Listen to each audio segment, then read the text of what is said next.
Hello everyone, it's David from Automotive Press. As you know, we are all very excited about the 2024 Land Cruiser because it's finally back. I know it's a different format than what you expected, but nevertheless, the Land Cruiser is here and it's here to stay. However, a lot of you guys have been commenting on my videos saying that the new Land Cruiser is not a true Land Cruiser. Well, does that actually make sense? And is it true that the Land Cruiser is so different from the previous Land Cruiser that maybe it shouldn't be considered a Land Cruiser or doesn't deserve that name? Well, I'm here to demystify about the whole Land Cruiser name and what that stands for and whether or not the 2024 Land Cruiser is a true Land Cruiser. Let me explain as an engineer. Let's go. Welcome back. So is it true that the all-new Land Cruiser is a true Land Cruiser? Well, what is the definition of a true Land Cruiser anyways? And that's where I'm going to begin to try to explain to you as an engineer whether or not the 2024 Land Cruiser, which is called 250 series now, is as good, as tough, and as durable and as reliable as a 300 series Land Cruiser, which is no longer sold in North America, but still sold in many parts of the world. So people really want to know whether the 250 series Land Cruiser is as good as a 300 series Land Cruiser and whether or not that one actually deserves the Land Cruiser name. Well, there's a couple of things you need to keep in mind because the first thing you have to remember is that the whole thing to do with Land Cruiser is about the toughness. So in terms of the body, in terms of the frame, and just the overall toughness of the whole structure, is a 250 series Land Cruiser as tough as a 300 series? That's probably the first question you have to ask. Well, surprisingly, in case you didn't know, the 250 series Land Cruiser, which is the one that we're getting, compared to 300 series Land Cruiser, which is no longer sold here, have an almost identical frame. And from engineer's perspective, the frame that goes underneath the body is the most important thing when it comes to determining the toughness and ruggedness of a vehicle. Why is that? Well, because the body which is above the frame is basically just a shell, which obviously provides the cabin space and provides all the features and luxury items for us to enjoy. But anything above the frame, it does not necessarily constitute what I would call a ruggedness or toughness of an SUV. Instead, what we should be looking at is the actual frame underneath and everything that is attached to the frame. That includes the powertrain, the transmission, the suspension pieces, and also all of the connection point between the actual body and the frame. And that is because body on the frame design is so different from unitized body. Unitized body have the upper body and the lower body connected and welded together. So they are one single piece, and therefore ruggedness or toughness has to be evaluated from the entire body's perspective. But in terms of body on frame models, what I'm most concerned about is what's underneath and the frame and the strength of the frame, the design of the frame, and so forth. And from that very important perspective, the 250 series Land Cruiser passes with the flying colors compared to the 300 series, because guess what? The frame is almost identical. Because of the movement by Toyota to try to consolidate the body and the design and the frame to lower cost and to reduce the development time for making new models, they have consolidated so that the 300 series and the 250 series share the same TNGA F platform. Yes, the size is a little bit different and configuration could be slightly different between the two, but they're almost identical. And one of the telltale signs that the two are almost identical is the fact that the actual wheelbase between the 300 series and 250 series are identical at just over 112 inches long. So when the actual wheelbase is the same and the frame is literally identical, then that's the first checkpoint for me in a sense that the toughness and the ruggedness and also the durability of the frame will be identical between 300 series and 250 series. So that's the first point I want to make. The second thing I want to talk about is then the body that goes above the frame. And as I mentioned, it's not as critical as the frame underneath because frame is what takes up all of the shocks and all of the impact from the actual driving. But having said all that, if the body rusts away or the body is not strong enough, then the total rigidity of the body is also affected. Now, I'm using this as a baseline because this is my Lexus GX, and this is what used to be called a Land Cruiser Prado, and they have dropped that name, by the way, all over the world, and so there's no more Land Cruiser Prado, it's just Land Cruiser 250 series. And I know that's a little bit confusing to you, but since I don't have the actual Land Cruiser in front of me right now, I'm going to use this as a baseline. But in terms of the body above the frame, so now I'm going to talk about the upper section of the vehicle, the strength and the durability of the actual body has to do with a number of different things. One is the number of panels that are welded together to form each of the components. That includes the actual hood, the front fenders, the doors, the roof, and then what we call the side panel, which is this portion here that extends all the way to forward. Each of these panels is not just one or two pieces, which is the external and internal pieces, but there are many structural enforcement and structural pieces between the outer panel and inner panel to make that particular part of the body strong and durable and rugged. So for example, if you just look at the front fender here, what you see is the external panel, and what you might see if you open the hood is the internal portion of the panel, and you might think it's just those two things welded together. Well, what you don't know is underneath here there's also additional structural frame that is welded together to make this piece stronger than if it was just two pieces of panels welded together. So each of these sections are exactly like that. Each of these panels have outer panel, the inner panel, and all of the reinforcements inside. In some cases, such as this side panel, which is this piece here that extends all the way forward right here. This piece is one large piece, and it has quite a few panels underneath to make it strong, so that when you get an impact from an accident, for example, yes, the outer panel will bend to take the impact, but the impact does not go inside the cabin to protect us from injury, and that's where the structural pieces come in play. From that perspective, once again, the 300 series Land Cruiser, which is what you guys are calling the original or the real Land Cruiser, compared to the new Land Cruiser, which is the 250 series, have the exact same structural engineering design. So it's not like the 300 series have additional reinforcement behind these panels to make it tougher or stronger than 250 series. The design in terms of how each of these panels are created go through the exact same engineering process to have the structural rigidity, to have the impact resistant, and also to be able to create the body strong enough that it doesn't move or bend when you're driving the actual car itself. So unlike common belief, it's not as if the 300 series engineers are designing each of these panels differently to make it tougher or stronger compared to 250 series or any other vehicles. They go through the same engineering design, same engineering standard, and the process is identical for both. And oftentimes the engineers are shared across the board as well.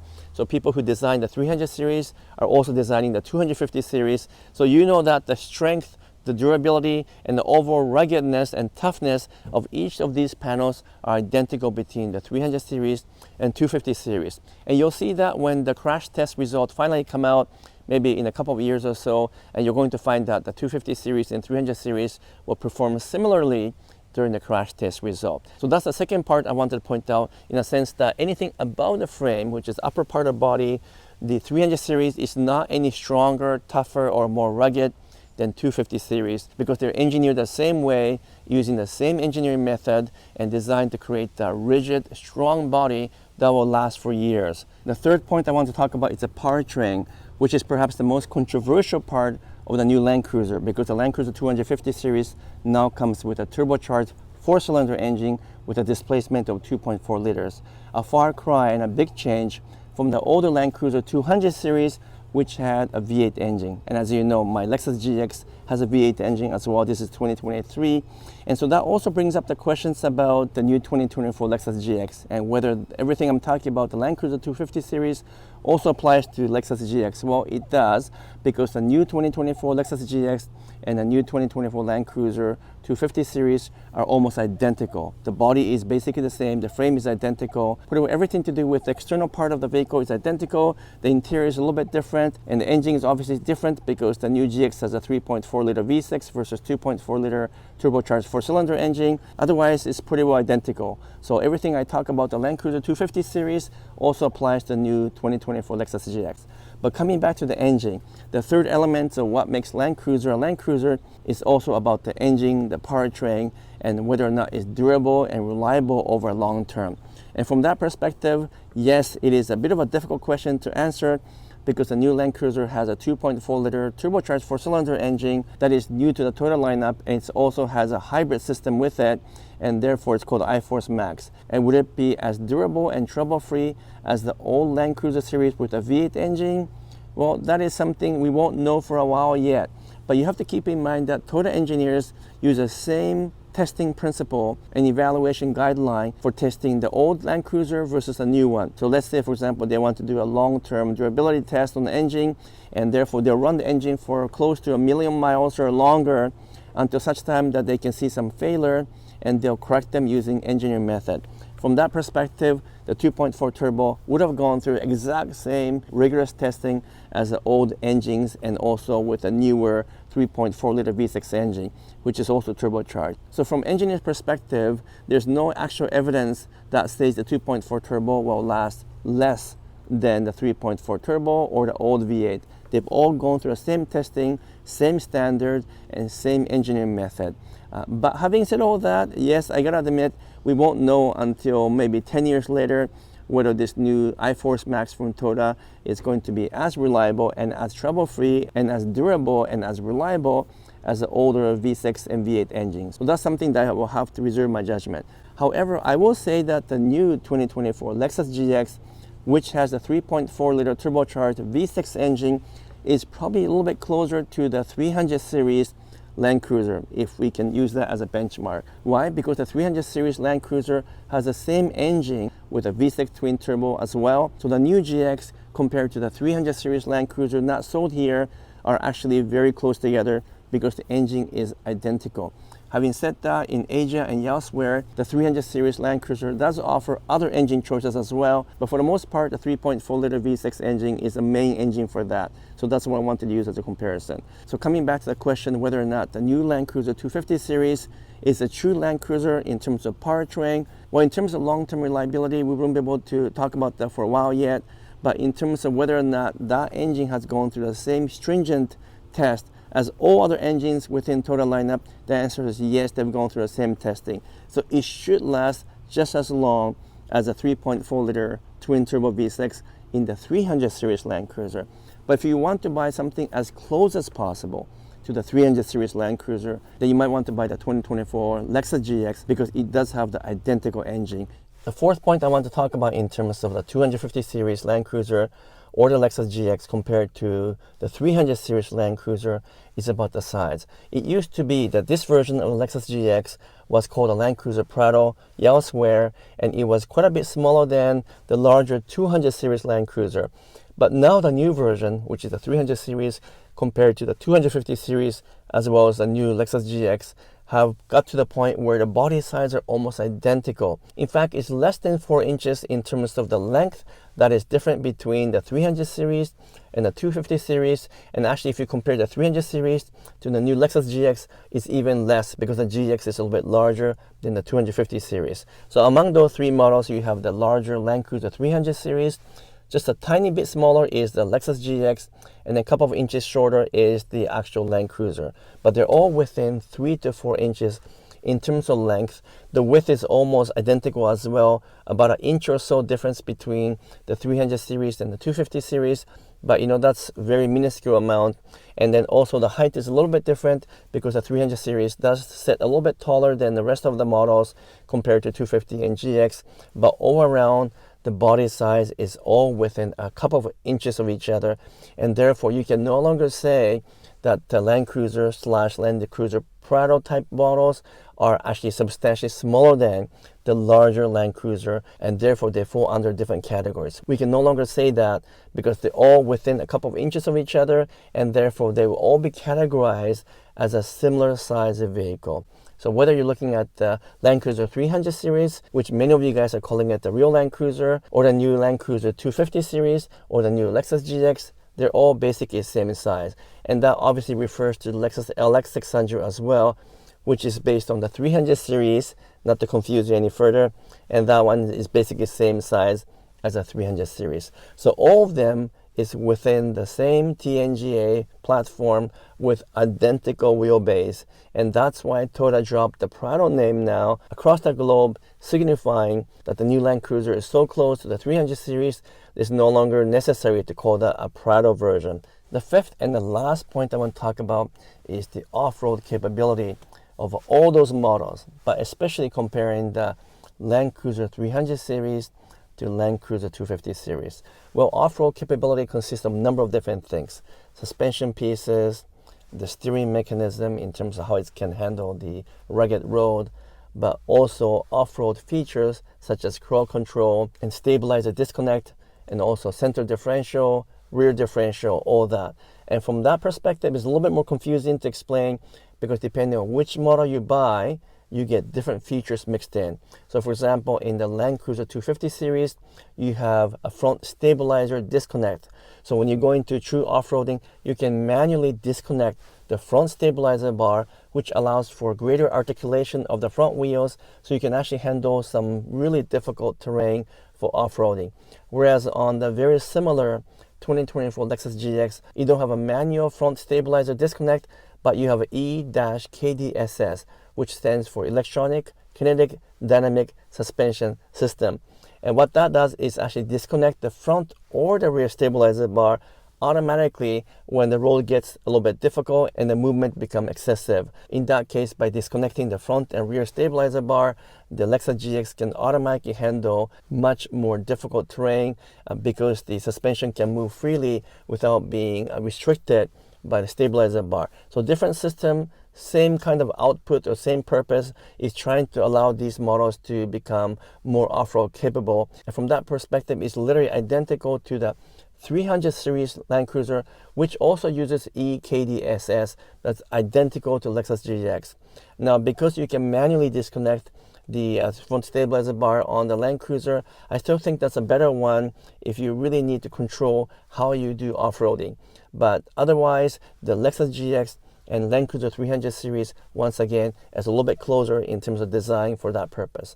Now, they all have, based on different models, either standard or available center differential and rear differential, but not the front differential. So from that perspective, they're more or less all same in terms of capability to get out of a very difficult condition when they get stuck.